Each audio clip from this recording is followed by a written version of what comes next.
अगर ना हो जन हाहू योगी प्यारा न धरती हो जेहा न सिजु चंडता।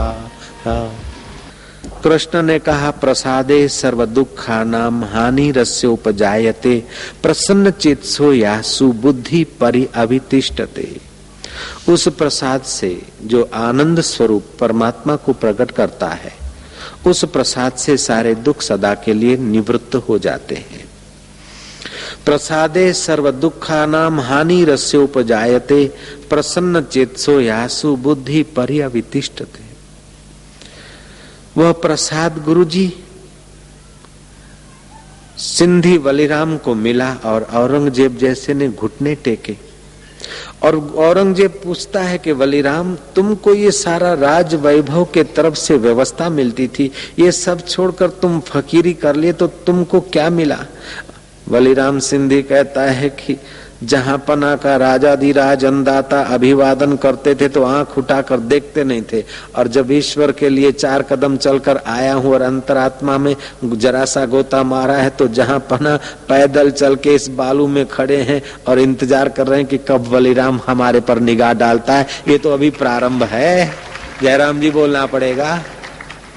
जे तू मेरा होई सारा जग तेरा होए, जडे लधो मुंह आत्म हीरो जग थी वो सवा कसीरो।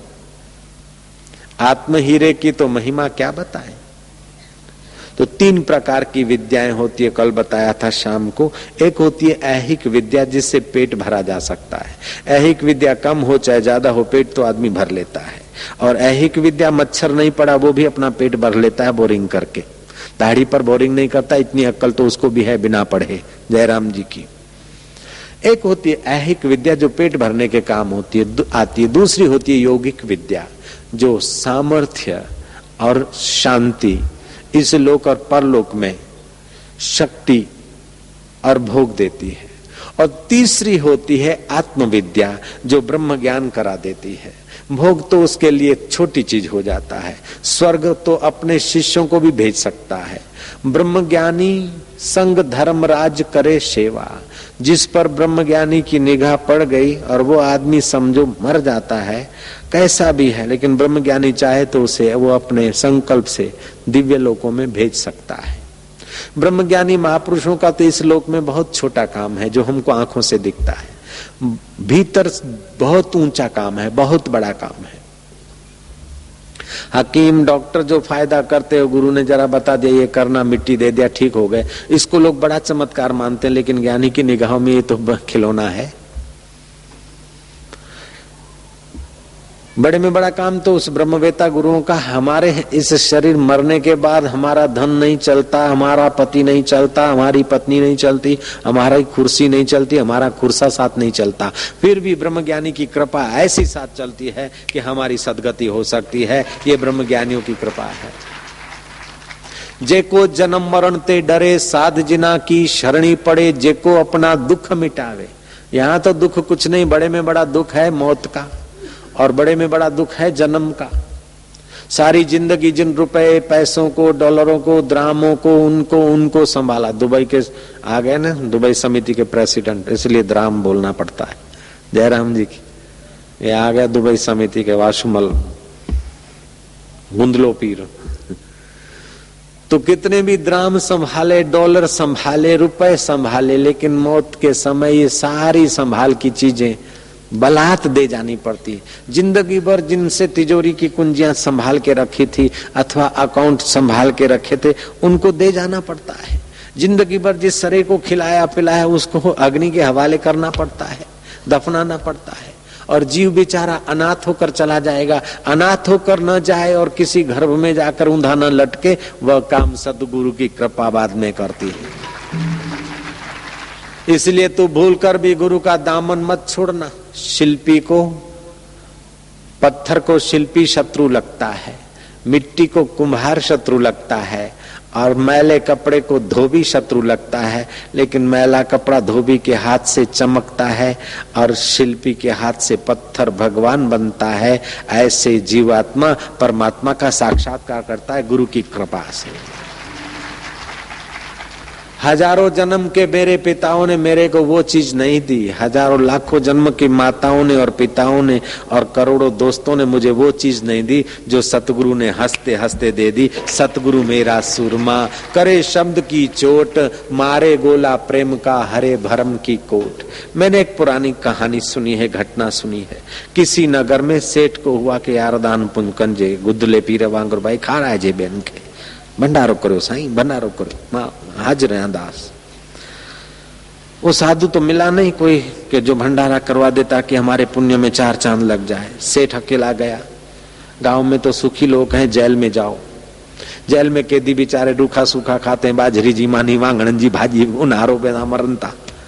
सेठ ने भंडारा किया जेल में, ओ मेवा मिठाई है वो सब भर भर के खिलाया।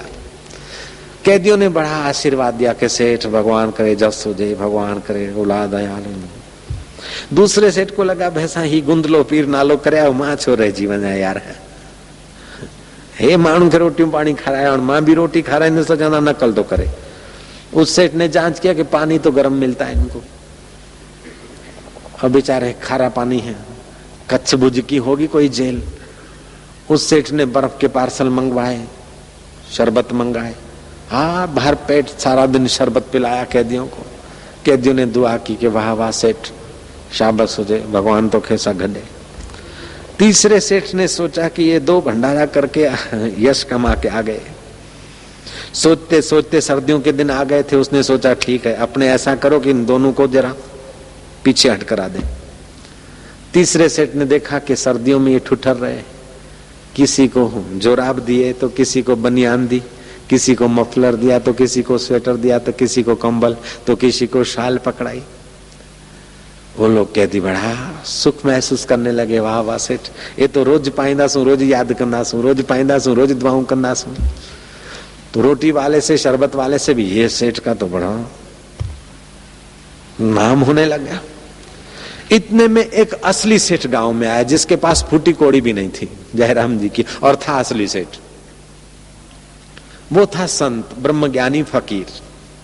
उसने सुना कि ये 3 सेठ के बच्चे जाकर कैदियों को कोई चीज दे आए, लेकिन वे चीजें खाते भोगते भोगते तो वो कैदी कैद के गुलाम हो जाएंगे। जयराम जी की, अपने भी जाओ, अपने भी कुछ दान करो।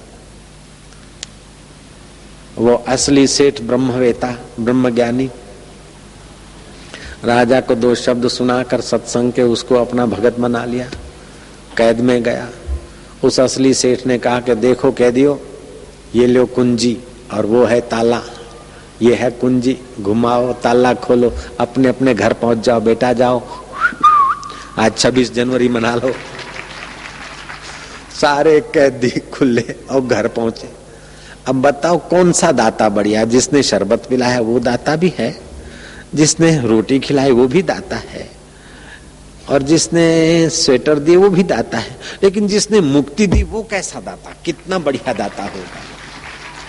ऐसे इस दुनिया में तो कई प्रकार के सेठ और इज्जत वाले लोग हैं, लेकिन सबसे ऊंचे में ऊंची इज्जत और सबसे ऊंचे में ऊंचा धन ब्रह्म ज्ञान का धन है, आत्मधन है। हाथी सब प्राणियों से बड़ा माना जाता है, कीड़ी से, मकोड़े से, मनुष्य से, बंदर से, कच्छ से, मच्छ से, यहाँ तक कि घोड़े से, गधे से, ऊंट से भी हाथी बड़ा माना जाता है।